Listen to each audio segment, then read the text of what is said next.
Have you ever tried to read in English without translating every word? If you have, I'm here. If you have or haven't, I'm here to help you.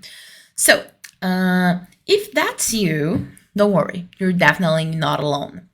But today I'm going to show you how to read in English without feeling that you have to understand every single word, okay? So let's do it together. First things first, we have a problem. Do you know what the problem is? The problem is that you believe that you have to understand every single word there. But that's not the case. You do not need to understand everything. And that's part of the situation. When you're reading in your native language, may it be Portuguese or whatever language it is, you don't consciously process every single word. And this is something students think they do, but they actually don't. And we can focus on meaning, the ideas, and what's happening in the story. And we can do the same thing in English. So, the first solution that I'm going to give you is not going to be as easy as it seems. That is, stop translating everything. I know it's tough. You probably want to translate everything, but you're going to find out that the best way to do it is with practice, okay? So, instead of stopping every single time you see something that you don't understand, a word you don't understand, try to think of the general idea, okay? So, for example, she grabbed her coat and rushed out of the house.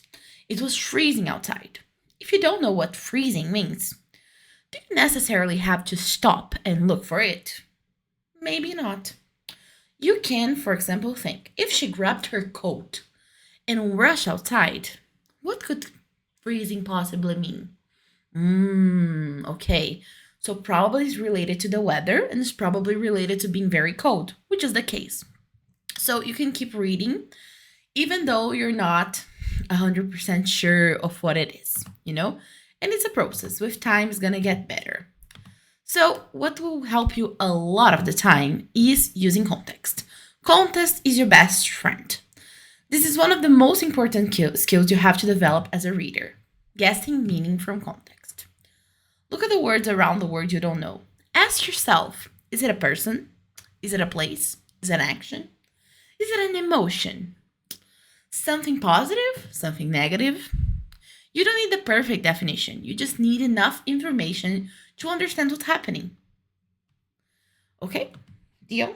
So, Carol. Okay, but when should I use a dictionary? Well, look it up when the word keeps appearing, it seems important to the story, you know, not knowing it prevents you from understanding the sentence. If it's not the case, don't worry so much about it. So be selective, okay? If you look every unfamiliar word, reading becomes very exhausting. And this is what happened when I was trying to read paper towns many years ago. I started to look up every word I didn't know, and I would circle and things like that.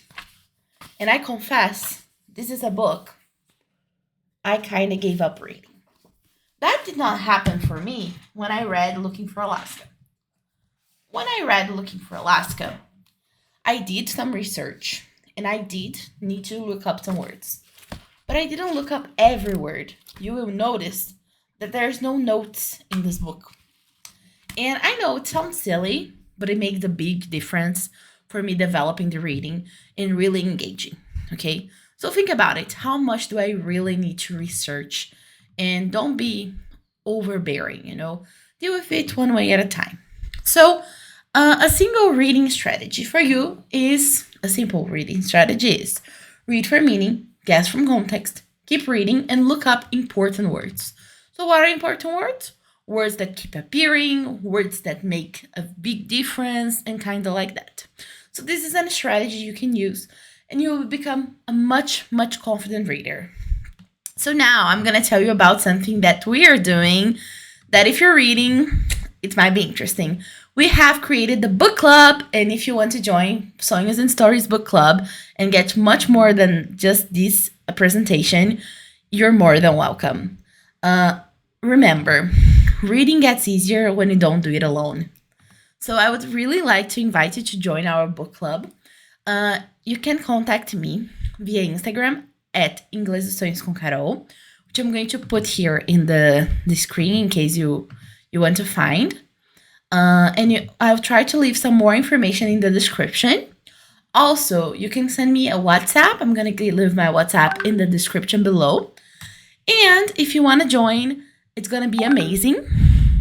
Of course, one of the things we're going to practice in our book club is reading strategies. And if you're interested in joining, don't forget to do it.